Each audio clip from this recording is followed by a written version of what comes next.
اعوذ باللہ من الشیطان اللعین الرجیم بسم اللہ الرحمن الرحیم الحمد للہ رب العالمین بارئ الخلائق اجمعین باعث الانبیاء والمرسلین والصلاة والسلام علی حبیبہ وخیرتہ حافظ سرہ ومبلغ رسالاتہ ابی القاسم محمد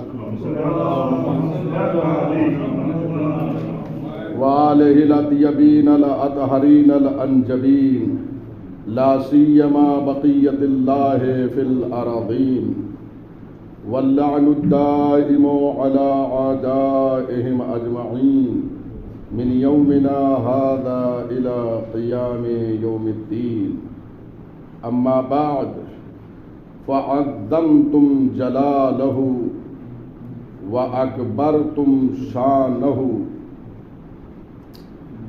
حاضرین محترم، آج یہ ہماری 25ویں نشست ہے۔ گفتگو یہاں پہنچی، اے اہل بیت عصمت و طہارت،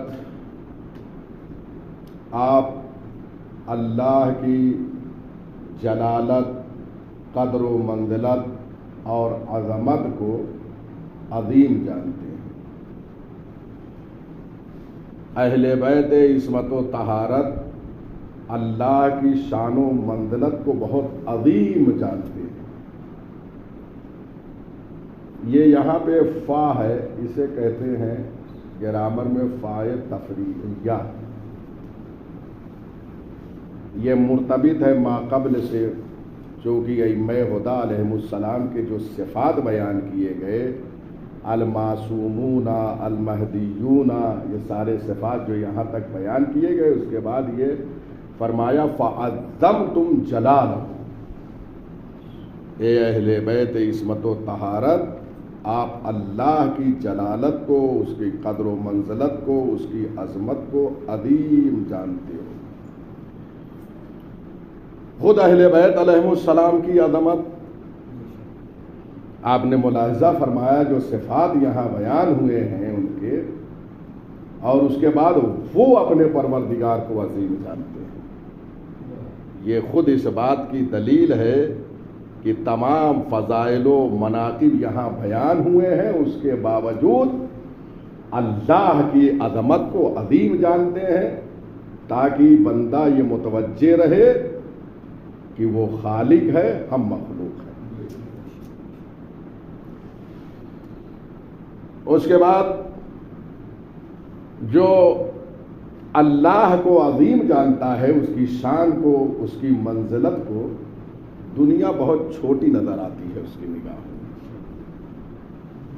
چنانچہ آپ نہج البلاغہ مطالعہ فرمائیں، اس میں خطبہ ہے، خطبہ متقی، جسے خطبہ حمام بھی کہا جاتا ہے۔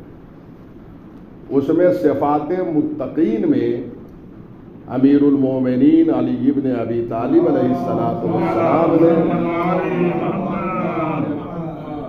یہ ارشاد فرمایا، عظم الخالق فی انفسہم فصغر ما دون فی اعینہم۔ متقین وہ ہیں کہ جن کی نگاہوں میں خالق کی عظمت بہت زیادہ ہے، وہ عظیم جانتے ہیں اللہ کو، ان کی نگاہوں میں اللہ کی شان، جلالت کی جو منزلت ہے وہ بہت عظیم ہے، وہ اللہ کو بہت عظیم جانتے ہیں۔ اور جو اللہ کو بہت عظیم جانتے ہیں، فَصَغَرَ مَا دُونَ فِي أَعْيُنِهِمْ، تو ان کی نگاہوں میں اللہ کے علاوہ جتنی چیزیں ہیں سب چھوٹی نظر آتی ہیں۔ اور فرما رہے ہیں ایک متقی اگر واقعی متقی ہو جائے تو کبھی دنیا کی بڑی طاقت سے وہ خوف نہیں کر سکتا۔ کیوں؟ اس لیے کہ اللہ عظیم ہے، جب اس کو تسلیم کر لیا کہ وہ عظیم ہے تو اب یہ دنیا جو ہے بہت چھوٹی نظر آئے گی، ہر چیز چھوٹی نظر آئے گی۔ یہ ہے عظمت خالق، جب اس کو تسلیم کر لیں گے اس کے بعد وَأَكْبَرْتُمْ شَانَهُ، اور اللہ کی شان کو اہل بیت علیہ السلام نے بہت بڑا جانا ہے۔ اکبر، اس کی شان بہت بڑی ہے، اس کی شان جو ہے ہمارے لیے قابل ادراک نہیں ہے، ماورائے عقل ہے اس کی شان کا ادراک کرنا، اس کو درک نہیں کیا جا سکتا، حتیٰ کہ اس کو کسی شے سے مقایسہ نہیں کیا جا سکتا۔ یہ بہت اہم بات ہے، کسی شے سے اس کا مقایسہ بھی نہیں کیا جا سکتا۔ اس لیے اگر کسی شے سے مقایسہ ہو تو ظاہر سی بات ہے جس سے مقایسہ کیا جا رہا ہے، اگر یہ کہیں کہ اللہ اکبر من فلاں شیء، فلاں شے سے اللہ بڑا ہے، تو اس کا مطلب یہ ہے کہ اس شے سے پروردگار کا مقایسہ کیا، اور جب مقایسہ کیا تو وہ شے محدود ہے جس سے مقایسہ کر رہے ہیں، بس آپ نے اللہ کو بھی محدود جانا، وہ بھی محدود ہو جائے گا کیونکہ اور اللہ لا محدود ہے، اس لیے اس کا مقایسہ کسی شے سے ممکن نہیں ہے۔ چنانچہ اس سلسلے میں ایک شخص امام جعفر صادق علیہ الصلوۃ والسلام کی خدمت میں بیٹھا ہوا تھا اور اس نے کہا اللہ اکبر، اللہ بہت بڑا ہے۔ فقال اللہ اکبر من ای شیء، امام نے فرمایا یہ اللہ اکبر جو کہا ہے یہ کس شے سے وہ جو ہے بڑا ہے، اکبر کس شے سے، من ای شیء، کس شے سے وہ بڑا ہے۔ فقال من کل شیء، تو راوی جو وہاں بیٹھا ہوا تھا جس نے اللہ اکبر کہا تھا اس نے کہا اللہ ہر شے سے بلند ہے، ہر شے سے بڑا ہے۔ فقال ابو عبداللہ علیہ السلام حددتہ، امام نے فرمایا کہ تم نے جو ہے ہر شے سے اللہ کا مقایسہ کیا ہے تو تم نے اللہ کو محدود کر دیا، یعنی فلاں شے سے افضل ہے۔ اب ظاہر سی بات ہے کہ محدودیت لازم آئے گی کہ فلاں شے محدود ہے، اس سے یہ بڑا ہے تو یہ محدود ہو گیا۔ فقال الرجل، تو مرد نے کہا، دیکھیے روایت میں کیا، مرد نے کہا کیف اقول، فرزند رسول پھر میں کیا کہوں۔ دیکھیے راوی جو مرد ہوتا ہے نا اگر نہیں جانتا ہے تو اظہار مردانگی کر کے پوچھ لیتا ہے۔ امام سے عرض کیا راوی نے کہ پھر میں کیا کہوں مولا۔ قال قل اللہ اکبر من ان یوسف، امام نے فرمایا یہ کہو کہ اللہ اکبر من ان یوسف، اللہ اس سے بلند ہے کہ اس کی کسی شے کے ذریعے سے صفت لائی جائے، اللہ کو کسی شے کے ذریعے سے توصیف نہیں کر سکتی، وہ صفتوں سے بالا ہے، اس کی کسی شے کے ذریعے سے ہمیں ہمارے لیے صفتیں لائی جاتی ہیں، فلاں ہے فلاں ہے فلاں ہے، اللہ کے لیے صفت نہیں لائی جا سکتی، اس سے بلند و بالا ہے کہ اس کی صفت لائی جائے۔ غور فرما رہے ہیں، کیونکہ صفات جو ہوتی ہیں وہ زائد بر ذات ہوتی ہیں، لہذا البتہ وہ صفات جو ثبوتیہ ہیں وہ عین ذات ہیں، وہ اللہ کے لیے ہے، لیکن اور جو صفات اگر ان کے ذریعے سے کہا جائے، جیسے ایک انسان شاعر نہیں ہوتا ہے اس کو شاعر کہا جاتا ہے، صفت لائی جاتی ہے، یا اور جو ہے اس کے اندر جو ہنر ہوتا ہے اس کے ذریعے سے صفت لائی جاتی ہے، تو ظاہر سی بات ہے کہ وہ صفات جو ہے وہ محدود ہوتی ہے، لہذا اللہ کی صفت جو ہے ان چیزوں کے ذریعے سے نہیں لا سکتی، جو زائد بر ذات ہو جائے اس کی توصیف کسی شے سے نہیں کر سکتی، کوئی وصف اس کے لیے نہیں لا سکتے، اس سے بلند و بالا ہے۔ یہ نہ کہو فلاں شے سے بلند ہے، یہ کہو اللہ اس سے بڑا ہے کہ اس کی کسی شے کے ذریعے سے صفت لائی جائے، کسی شے کے ذریعے سے اس کی صفت نہیں لائی جا سکتی۔ امام نے جو ہے اس مطلب کو وہاں واضح فرما دیا۔ اس کے بعد یہاں پہ وَأَكْبَرْتُمْ شَانَهُ، اس کی شان جو ہے اہل بیت علیہ السلام نے بہت بڑی جانی ہے، یعنی اللہ اکبر ایوسف، اس کی صفت نہیں لائی جا سکتی۔ یہ نہج البلاغہ میں بھی فقرہ آیا ہے، خطبہ نمبر 109 میں، وہاں پہ ہے ما اعظم شانک، اے پروردگار تیری شان کیا ہی عظیم ہے، کیا ہی عظیم ہے، فعل تعجب ہے، ما اعظم شانک ومجدتم کرمہ، اس کے بعد یہ فقرہ ہے زیارت میں، ومجدتم کرمہ، اور تم نے اس کے کرم اور بزرگی کی ثنا و مدح کیا ہے۔ اہل بیت علیہ السلام نے اللہ کی مدح و ثنا کی ہے۔ یہ مدح و ثنا چونکہ اللہ نے اہل بیت علیہ السلام کو جو امامت و ریاست عطا فرمائی ہے، تو ظاہر سی بات ہے اس کے مقابل میں اس کی ثنا اور مدح وہ کر رہے ہیں، اور جیسی وہ مدح و ثنا کر رہے ہیں کوئی کر ہی نہیں سکتا۔ یہ مدح و ثنا اس کی کر رہے ہیں، اس کی ستائش، اس کی مدح، کیوں؟ اس لیے کہ کوئی انسان اللہ کے احسان کی وسعت کو نہیں سمجھتا۔ کوئی ہے جو بیان کرے کہ اللہ کے احسان کی وسعت کیا ہے؟ کوئی ہے جو کرم کی وسعت کا اندازہ لگا سکے؟ جب نہیں لگا سکتا تو ثنا ویسی نہیں کر سکتا۔ آپ دنیا میں دیکھ لیجئے، اگر ایک انسان کو نہیں پہچانتا، نہیں جانتا یہ کیا پڑھا لکھا ہے، اس کے وسعت علم کا اندازہ نہیں لگایا جا سکتا، تو وہ ثنا کرنے والا، توصیف کرنے والا، مثلا یہ کوئی آیت اللہ آ جائے انڈیا میں اور نہیں کوئی جانتا کہ علم کیا ہے، تو مولانا ہی کہہ دیں گے، کیونکہ وسعت علم کو نہیں جانتا۔ اہل بیت علیہ السلام وسعت کرم پروردگار کو جانتے ہیں، اس کے وسعت احسان کو جانتے ہیں، لہذا جیسی اس کی وسعت ہے احسان کی، اسی کے مطابق یہ ثنا کر رہے ہیں۔ جیسی بزرگی ہے ویسی مدح و ثنا کر رہے ہیں۔ ہے کوئی انسان اللہ کو ایسا پہچانتا ہو؟ نہیں، تو ویسی مدح و ثنا بھی نہیں کر سکتا۔ مدح و ثنا ائمہ ہدی علیہم السلام کر رہے ہیں۔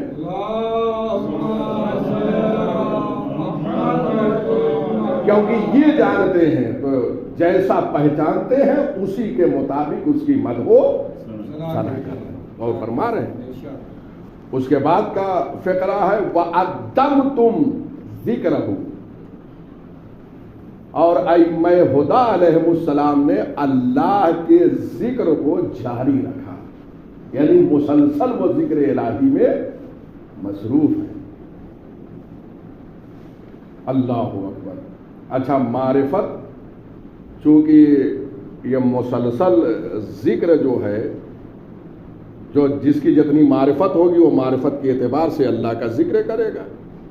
آپ دنیا میں دیکھیے جو بندے اللہ کا ذکر کر رہے ہیں، کیا سب ایک جیسا ذکر کر رہے ہیں؟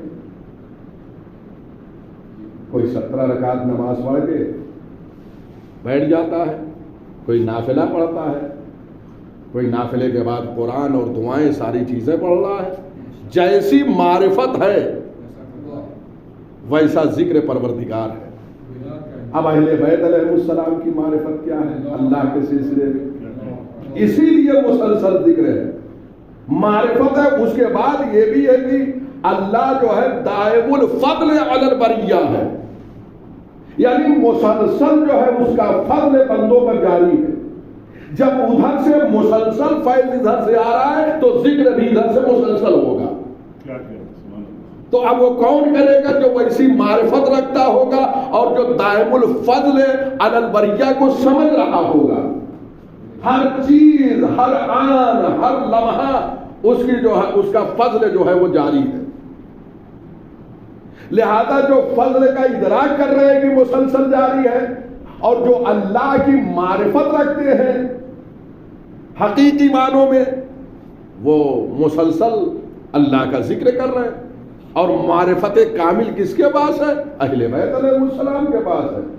لہذا جب معرفت وہ رکھتے ہیں تو مسلسل ذکر بھی کر رہے ہیں۔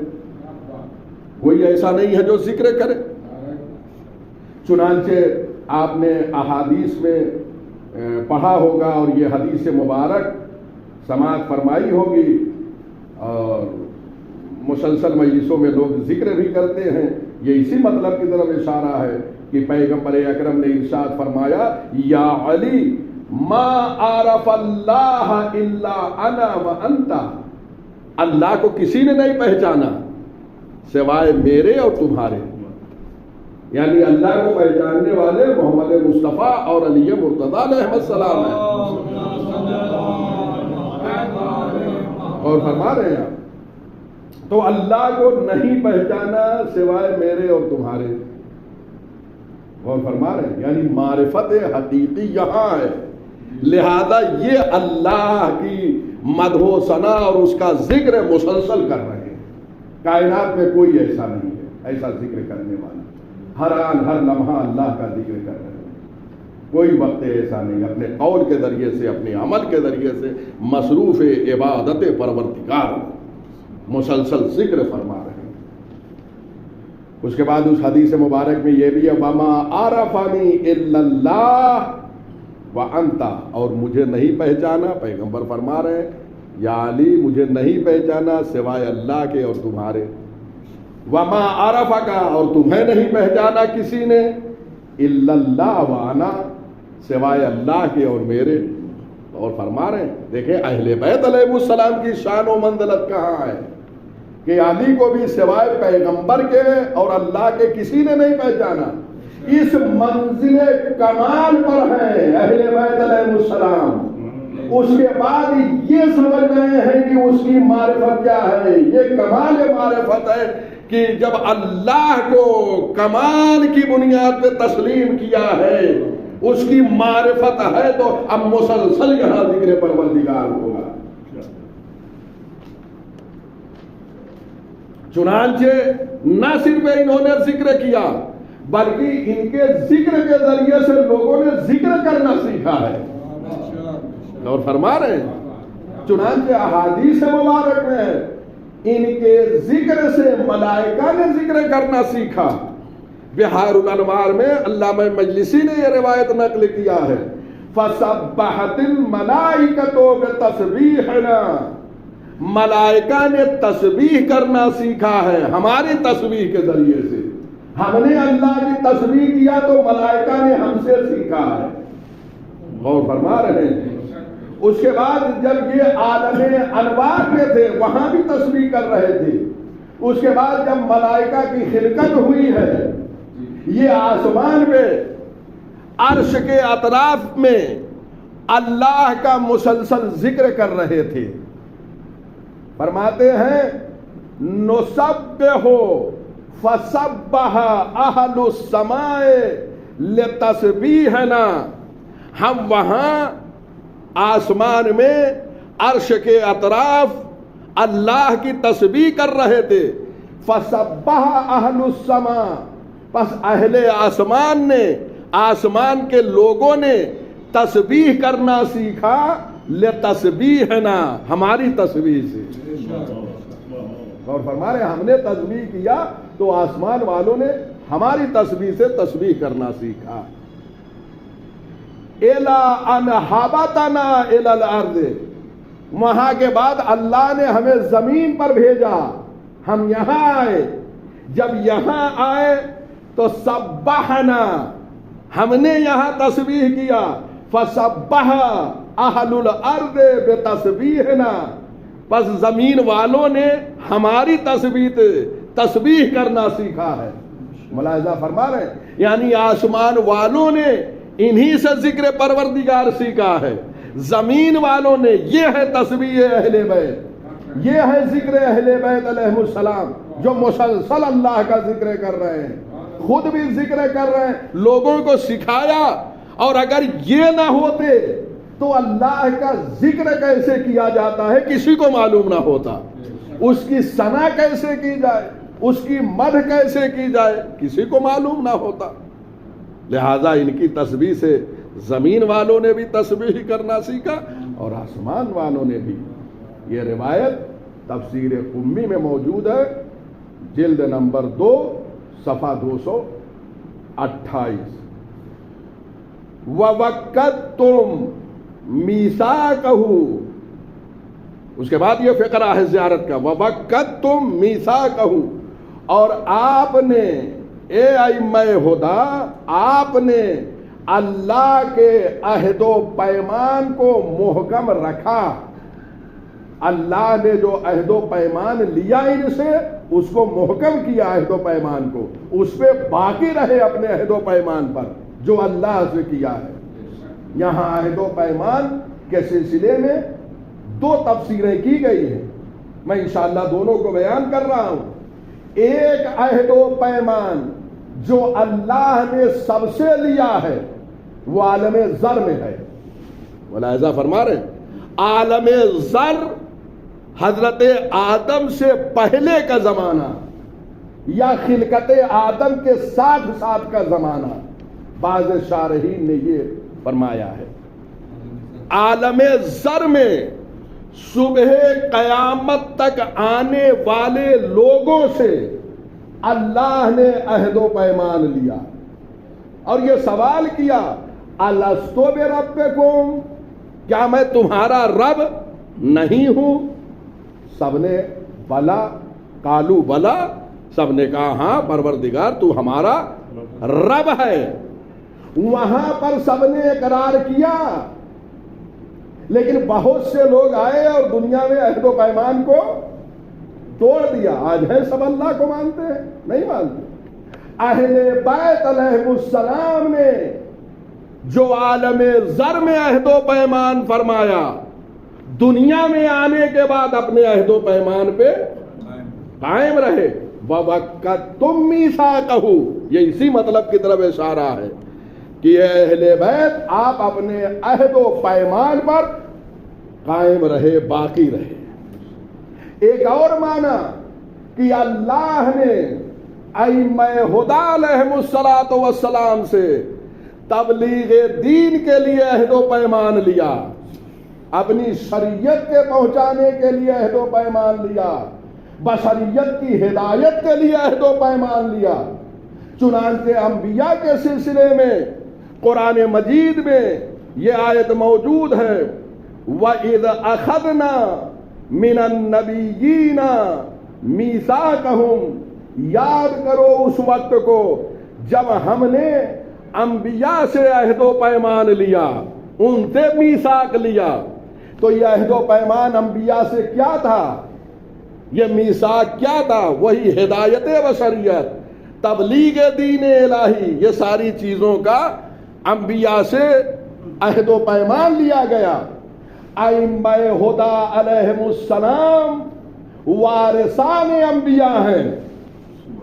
آپ زیارت وارثہ میں ہر شب جمعہ پڑھتے ہیں، جناب آدم کے وارث، جناب نوح کے وارث، یہ ساری چیزیں وہاں پہ ذکر ہوئی ہیں. تو یہ وارثان انبیاء ہیں. جب یہ وارثان انبیاء ہیں، جو کام انبیاء کرام کا ہے وہی کام ائمہ ہدا علیہم السلام کا ہے. تو ائمہ ہدا علیہم السلام سے بھی یہ عہد و پیمان ہے، ہدایت بشریت کا، تبلیغ دین کا. اور اس تبلیغ دین کا جو عہد پیمان لیا گیا، اس ہدایت بشریت کے لیے جو عہد و پیمان لیا گیا، اہل بیت علیہم السلام اپنے اس عہد و پیمان پر باقی ہیں. تو آپ نے ملاحظہ فرمایا یہاں وَوَقَّتْتُمْ مِيثَاقَهُ کہ اہل بیت علیہم السلام اللہ کے عہد و پیمان پر قائم ہیں. جو عالم ذر میں عہد و پیمان لیا اس پر قائم ہیں، اور جو دنیا میں ہدایت بشریت اور تبلیغ دین مبین اسلام کے لیے عہد و پیمان لیا گیا اس پر قائم و دائم ہیں۔ چنانچہ آج بھی حضرت حجت پردہ غیب میں رہ کر ہماری رہنمائی فرما رہے ہیں۔ چنانچہ میں نے ایک حدیث مبارک ارسال کیا تھا، اور اس میں یہی حدیث تھی کہ غیبت کے زمانے میں وجود مقدس امام سے کیسے استفادہ کر سکتے ہیں، اور فرما رہے ہیں تو امام کو اس میں جو تشبیہ دی گئی ہے وہ سورج سے تشبیہ دی گئی ہے۔ جیسے سورج نکلتا ہے، لیکن اگر سورج بادل کے پیچھے چلا جائے تو کیا اس کا فیض رک جاتا ہے؟ ملاحظہ فرما رہے ہیں، یعنی وہ اپنا فیض جاری کرتا ہے، ہر ایک کو فیضیات کر رہا ہے، اجالا موجود ہوتا ہے اگرچہ بادل سامنے آ جائے۔ ایسے ہی امام کا وجود ہے، اگرچہ وہ پردہ غیب میں چلے جائیں لیکن ان کا فیض مسلسل جاری ہے۔ اور سب سے بڑا فیض یہی ہے، لولا الحجہ لساخت الارض باہلہا، اگر حجت خدا کا وجود نہ ہو روئے زمین پر تو زمین اس کے اہل کو نگل جائے۔ اس کا مطلب یہ ہے کہ ہماری بقا وجود حضرت حجت سے ہے۔ پردہ غیب میں رہ کر سب سے اہم فیض جو ہے وہ یہی ہے کہ ہمارا وجود باقی ہے۔ ملاحظہ فرما رہے ہیں، لولا الحجہ ایک بہترین شعر ہے اس حوالے سے، جناب علامہ مفتی محمد عباس صاحب جو علامہ میر حامد حسین ہندی کے استاد رہے ہیں، صاحب ابقات الانوار۔ ابقات الانوار جنہوں نے لکھی ہے ان کے استاد تھے مفتی محمد عباس صاحب، لکھنؤ۔ بڑی بڑی شخصیتیں وہاں گزری ہے، ہم نے قدر نہیں کیا، یہ اور بات ہے۔ مفتی محمد عباس صاحب کا ایک شعر ہے امام کے اسی حدیث مبارک کے پس منظر میں کہ امام سے زمانے غیبت میں ایسے استفادہ کیا جا سکتا ہے جیسے سورج سے ہم کرتے ہیں، جو پشت ابر چلا جاتا ہے، ابر کے پیچھے بادل کے پیچھے چلا جاتا ہے تو اپنا فیض جاری کیے ہوئے ہوتا ہے۔ تو ایک بڑا پیارا شعر جو ہے اسی حدیث کے پس منظر میں انہوں نے کہا ہے کہ فیض ان کا ہے عیاں وہ نہاں ہے تو کیا ہوا، فیض ان کا ہے عیاں وہ نہاں ہے تو کیا ہوا، خورشید جیسے ابر میں ہوئے چھپا ہوا۔ یہ پوری حدیث مبارک کو ایک شعر میں نقل کر دیا ہے۔ بہرحال تو یہ عہد و پیمان پر ائمہ ہدی علیہم السلام نے پورا کیا، اور پردہ غیب میں اس وقت امام عصر اجل اللہ فرجہ الشریف اس عہد و پیمان پر جو ہے قائم و دائم ہیں اور محکم کیے ہوئے ہیں جو اللہ سے کیا تھا۔ اس کے بعد کا فقرہ وَأَحْكَمْتُمْ عَقْدَ طَاعَتِهِ، اور اے ائمہ ہدی آپ نے اللہ کے اطاعت کی گرہ کو مضبوطی سے باندھا ہے۔ اللہ سے اطاعت کی گرہ کو مضبوطی سے باندھا ہے، کیا مطلب؟ یعنی ہر آن ہر لمحہ آپ اطاعت پروردگار میں ہیں۔ مضبوطی سے عقد کہتے ہیں دو طرف کے حصے کو باندھنا، اسے کہتے ہیں عقد۔ یہاں کیا ہے؟ وَأَحْكَمْتُمْ عَقْدَ طَاعَتِهِ، اے ائمہ ہدی آپ نے اللہ سے اطاعت کی گرہ کو مضبوطی سے باندھ رکھا ہے، یعنی ہر آن ہر لمحہ کوئی وقت ایسا نہیں ہے جس میں وہ اطاعت میں نہ ہو، ہر آن ہر لمحہ اطاعت پروردگار میں۔ کیوں؟ اس لیے کہ قرآن یہ کہہ رہا ہے یا ایھا الذین آمنوا اطیعوا اللہ، اے صاحبان ایمان اللہ کی اطاعت کرو۔ جب یہ حکم ہے مطلقہ، کوئی قید نہیں ہے، تو اہل بیت علیہم السلام مسلسل جو ہے وہ اطاعت پروردگار کر رہے ہیں۔ چنانچہ اس سلسلے میں اور بھی مفسرین نے معنی کیا ہے۔ ایک معنی یہ بیان کیا ہے کہ وہ مسلسل عبادت پروردگار میں، اطاعت پروردگار میں مصروف ہیں۔ دوسرا معنی وَأَحْكَمْتُمْ عَقْدَ طَاعَتِهِ، اس کا معنی یہ کیا ہے کہ اے اہل بیت عصمت و طہارت، آپ نے اللہ کے اطاعت کے تفصیلات اور جزیات کو بیان کیا ہے۔ جو کچھ اطاعت کے مسائل ہیں ہمارے درمیان، یہ کس نے بیان کیا ہے؟ اللہ کی اطاعت ہم کر رہے ہوتے ہیں، نماز پڑھ رہے ہوتے ہیں، قرآن پڑھ رہے ہوتے ہیں، یا دیگر امور خیر انجام دے رہے ہوتے ہیں، تو یہ اطاعت کر رہے ہیں۔ یہ اطاعت کی تفصیلات کس نے بیان کیا ہے؟ یہ ائمہ ہدی علیہ السلام نے بیان کیا ہے۔ تو وَأَحْكَمْتُمْ عَقْدَ طَاعَتِهِ کا ایک معنی یہ ہے کہ اہل بیت عصمت و طہارت علیہم السلام نے تمام تفصیلات کو اطاعت پروردگار کی بیان کیا ہے۔ اور تیسرا معنی مفسرین نے کیا ہے، وہ یہ ہے وَأَحْكَمْتُمْ عَقْدَ طَاعَتِهِ، اے ائمہ ہدی، آپ نے بندوں سے اللہ کی اطاعت کے گرہ کو مضبوطی سے باندھا ہے۔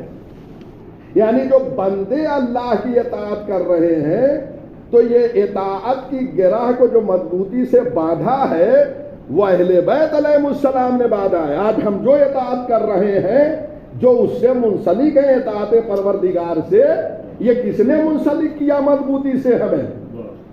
یہ اہل بیت علیہ السلام نے۔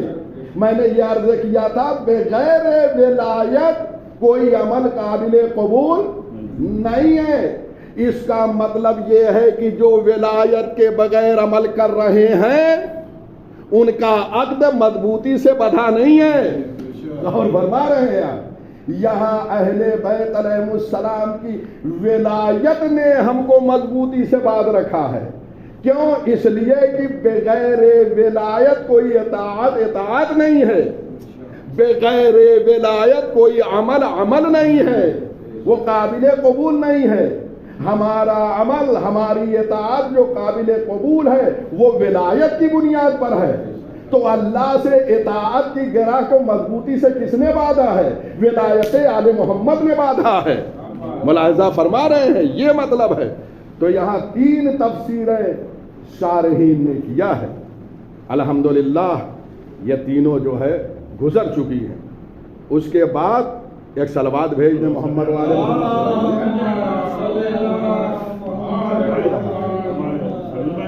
لاؤڈ اسپیکر میں سمجھتا ہوں چل نہیں رہا ہے، اور ہاں اسی لیے وہ آواز جو ہے ایک اور صلوات بھیج دیں محمد والے محمد پر جی، کیونکہ وہ محسوس ہو رہا تھا کہ یہ آواز تنہا ہماری ہی جا رہی ہے۔ بہرحال اگر نہیں ہے تو اب تقریباً اتمام کے قریب ہے۔ اس کے بعد کا فقرہ ہے وَنَصَحْتُمْ لَهُ فِي السِّرِّ وَالْعَلَانِيَةِ، اے ائمہ ہدی سلام ہو آپ پر، آپ نے اللہ کے لیے لوگوں کو نصیحت کیا تنہائی میں اور علانیہ لوگوں کے درمیان۔ تنہائی میں لوگوں کو نصیحتیں کی ہے، اور لوگ جب اجتماع ہوتا تھا اس میں بھی لوگوں کو نصیحتیں کیا ہے۔ ہر طریقے سے اللہ کے لیے نصیحت کیا ہے، اس کے راستے کی طرف لے گئے ہیں۔ نصاحت یعنی خالص، جس میں کوئی ملاوٹ نہ ہو، ایسی نصیحت کیا ہے۔ اس لیے کہ نصیحت کرنے والے دنیا میں ہیں بہت سے، لیکن خالص نصیحت یہ بہت مشکل امر ہے۔ اہل بیت علیہ السلام نے خالص نصیحت کیا ہے اللہ کے لیے، اور انہوں نے اس راہ میں تمام مشکلات اور صعوبتوں کا سامنا کیا ہے۔ یہ نصیحت فرماتے رہے تو کیا آسانی سے لوگ قبول کر لیتے تھے؟ کتنے مسائل کا سامنا کرنا پڑا ہے اہل بیت عصمت و طہارت کو۔ چنانچہ وَنَصَحْتُمْ لَهُ فِي السِّرِّ وَالْعَلَانِيَةِ، اے اہل بیت آپ نے اللہ کے لیے لوگوں کو نصیحت کیا ہے، اور نصیحت کر کے اس کے راستے کی طرف پہنچایا ہے، اس تک پہنچایا ہے۔ تنہائی میں نصیحت کیا ہے اور عالمی طور پہ بھی نصیحت فرمائی ہے۔ یہ فقرہ زیارتوں میں بھی، یعنی زیارت جامع کبیرہ کے علاوہ دوسری زیارتوں میں بھی آیا ہے۔ ائمہ بقی کی زیارت جو پڑھتے ہیں ہم 4 امام بقیع میں دفن ہیں، ان کی ایک زیارت ہے، اس زیارت میں یہ جملہ آیا ہے ائمہ بقیع کی، قد بلغتم ونصحتم وصبرتم فی ذات اللہ، اے اہل بیت عصمت و طہارت، اے ائمہ خدا، قد بلغتم، یقیناً آپ نے اللہ کے پیغام کو پہنچایا، ونصحتم، اور آپ نے لوگوں کو نصیحتیں کی ہے، وصبرتم، اور نصیحت کے راستے میں جو مشکلات درپیش ہوئی ہیں اس پہ صبر کیا ہے، فی ذات اللہ، اللہ کے لیے صبر کیا ہے۔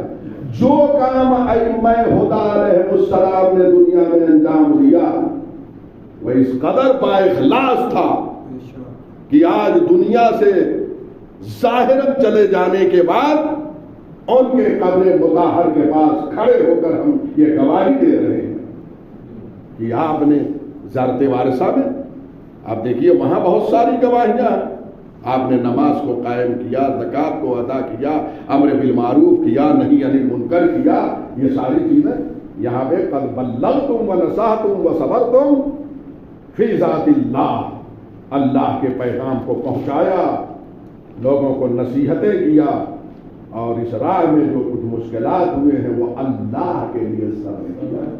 انشاءاللہ یہ صبرتم کی آئندہ جو ہے تفسیر آئے گی، بہت پرانی اس میں بحث ہے انشاءاللہ۔ وَدَعَوْتُمْ، انشاءاللہ تمام کر رہا ہوں، وَدَعَوْتُمْ إِلَىٰ سَبِيلِهِ بِالْحِکْمَةِ وَالْمَوْعِظَةِ الْحَسَنَةِ، یہ فقرہ زیارت جامع کبیرہ کا ہے۔ سلام ہو اے ائمہ خدا آپ پر کہ آپ نے اللہ کے راستے کی طرف لوگوں کو دعوت دی ہے، کس کے ذریعے سے؟ حکمت کے ذریعے سے، والموعظۃ الحسنہ، اور بہترین نصیحت کے ذریعے سے۔ غور کیجیے کہ اہل بیت علیہ السلام نے بندوں کی ہدایت کے لیے کون سے راستے منتخب کیے ہیں، انہی راستوں کو انتخاب کر کے ہم کامیاب ہو سکتے ہیں۔ کس کو کیسے سمجھانا ہے، کیسے تبلیغ کرنا ہے، کیسے راہ راستے پہ، ہم اگر یہ سمجھ گئے تو یقین جانیے کہ لوگ اہل بیت علیہ السلام کے مذہب کی طرف چل کر آئیں گے۔ مبلغ کا ایک کردار ہونا چاہیے، اور ایک مبلغ اہل بیت علیہ السلام سے سیکھے۔ خدا کی قسم یہ پہنچانے کا ہنر ہر ایک کو نہیں آتا، ہم بہت جلدی منفعل اور ناراض ہو جاتے ہیں، لیکن اہل بیت علیہ السلام، ہمارے یہاں ایک بات بہت چلتی ہے، قطع کلام معاف، غلط ہے، ہم آپ کی بات کو توڑ رہے ہیں، آپ سے معافی چاہ رہے ہیں، توڑ ہی کیوں رہے ہیں کہ معافی کی ضرورت پڑ رہی ہے آپ کو۔ ائمہ خدا علیہ السلام کے سامنے جب لوگ گفتگو کرتے تھے، چاہے تحریہ بھی ہوتا تھا، دیکھیے کیسے احترام کرتے تھے دوسرے مذاہب کا بھی ائمہ خدا، ان کے کردار اور اخلاق کے ذریعے سے لوگ کھینچ کر ادھر آئے ہیں۔ جب کوئی کلام کرتا تھا امام خاموشی سے سنتے تھے، جب کلام مکمل ہو جاتا تھا اس کے بعد جواب دیتے تھے۔ اور ہمارے یہاں جو ماننے والے قطع کلام یہ ایک حربہ استعمال ہو رہا ہے، کون سا بھائی ہے؟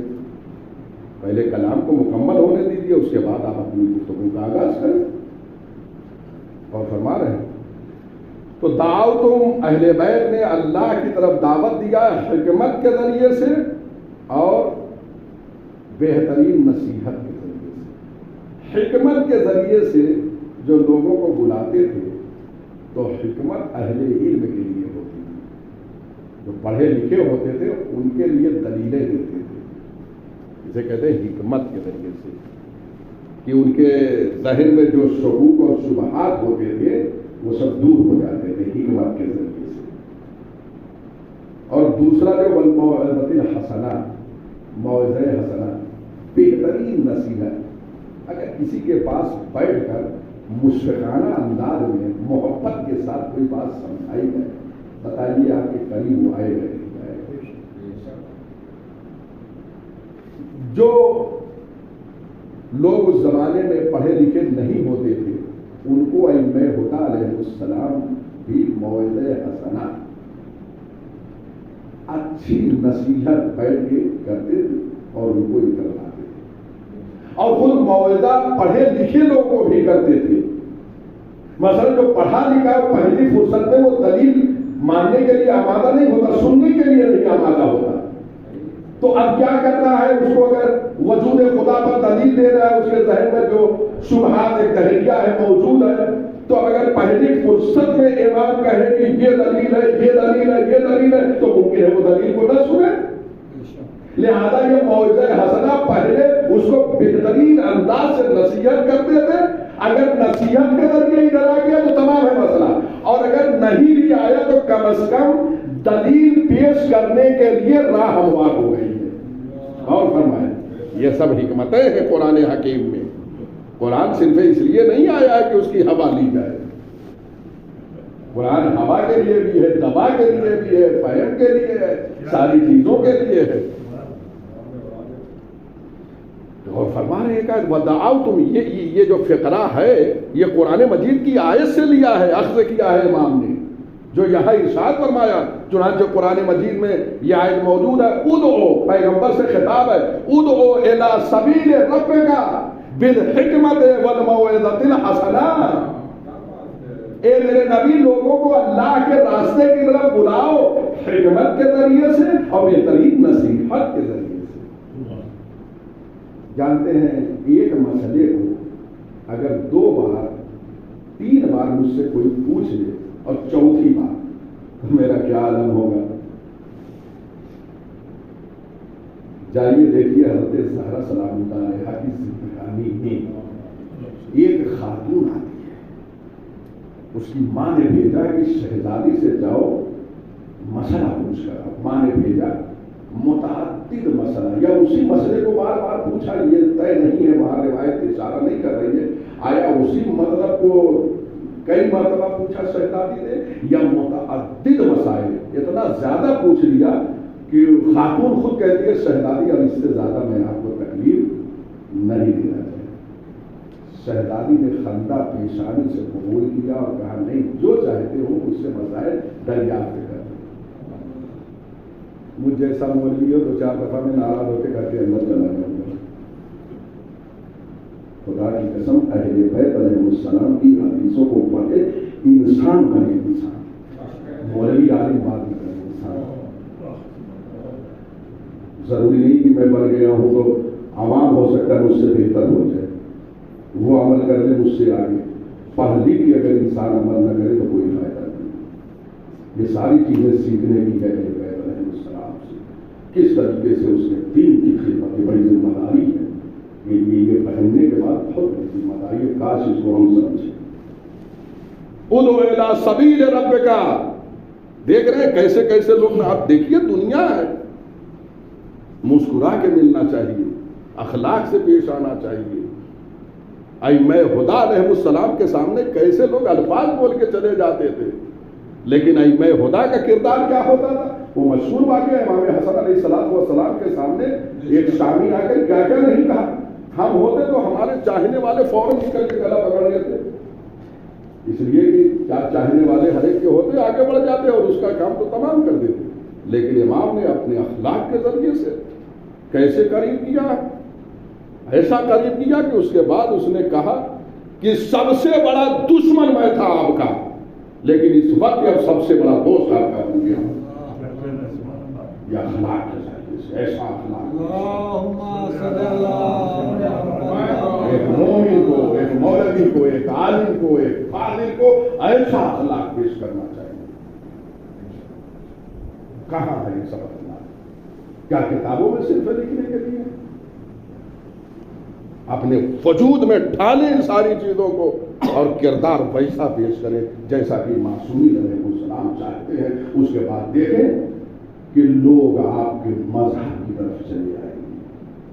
حدیث میں ہے کونوا دعاۃ الناس بغیر السنتکم، لوگوں کو اپنے مذہب کی طرف دعوت دو زبان سے ہٹ کر، کردار اور عمل ایسا ہو کہ تمہاری طرف کھینچ کے چلے آئے۔ بہرحال یہ سب الکلام یجر الکلام، بعد میں بات نکل آئی تو میں نے یہ عرض کر دیا۔ ادعو الی سبیل ربک بالحکمت والموعظۃ الحسنہ، سورہ نحل آیت نمبر 125۔ 25 اپنے رب کی طرف دعوت دو، حکمت کے ذریعے سے، موعظہ کے ذریعے سے، اور بہترین نصیحت کے ذریعے سے۔ 26 اپنے رب کی طرف دعوت دو، حکمت کے ذریعے سے، اور بہترین نصیحت کے ذریعے سے۔ اس کے راستے کی طرف، اس کی طرف حکمت کے ذریعے سے اور بہترین نصیحت کے ذریعے سے۔ چنانچہ پیغمبر اکرم صلی اللہ علیہ وآلہ وسلم نے اپنی تبلیغ میں ان دو روش کو ہمیشہ ساتھ رکھا، حکمت اور موعظہ حسنہ، اپنے مذہب کی تبلیغ و ترویج کے لیے اور اللہ کی طرف بلانے کے لیے۔ یہ دو بہت اہم راستے ہیں، ایک حکمت، دوسرے موعظہ حسنہ۔ پیغمبر نے اور ائمہ خدا علیہ السلام نے یہ راستہ اختیار کیا، حتیٰ کہ یہ زیارت میں ہم جا کے اب شہادت دے رہے ہیں، انہوں نے یہ دونوں راستے اختیار کیے۔ حکمت کے ذریعے ادعو الی سبیل ربک بالحکمت والموعظۃ الحسنہ، اے نبی تم لوگوں کو دعوت دو اللہ کے راستے کی طرف حکمت کے ذریعے سے اور موعظہ حسنہ کے ذریعے سے۔ یہ حکمت اور موعظہ حسنہ کے ذریعے سے اہل بیت علیہ السلام نے دعوت دیا۔ آج قبر مطہر پر ہم کھڑے ہو کر یہ کہتے ہیں وَدَعَوْتُمْ إِلَىٰ سَبِيلِهِ بِالْحِكْمَةِ وَالْمَوْعِظَةِ الْحَسَنَةِ، اے ائمہ خدا ہم یہ گواہی دے رہے ہیں کہ آپ نے اللہ کے راستے کی طرف لوگوں کو دعوت دیا ہے، حکمت کے ذریعے سے، موعظہ حسنہ کے ذریعے سے۔ یہ ہے آیت قرآن سے ماخوذ یہ فقرہ جو زیارت جامع کبیرہ میں آیا ہے۔ بہرحال گفتگو کو یہی تمام کر رہے ہیں، انشاءاللہ آئندہ کو نشستیں اور ہوگی، اس میں ساری باتیں بیان ہوں گی، اس کے بعد آپ سے اتباع سے دعا کا طالب رہوں گا۔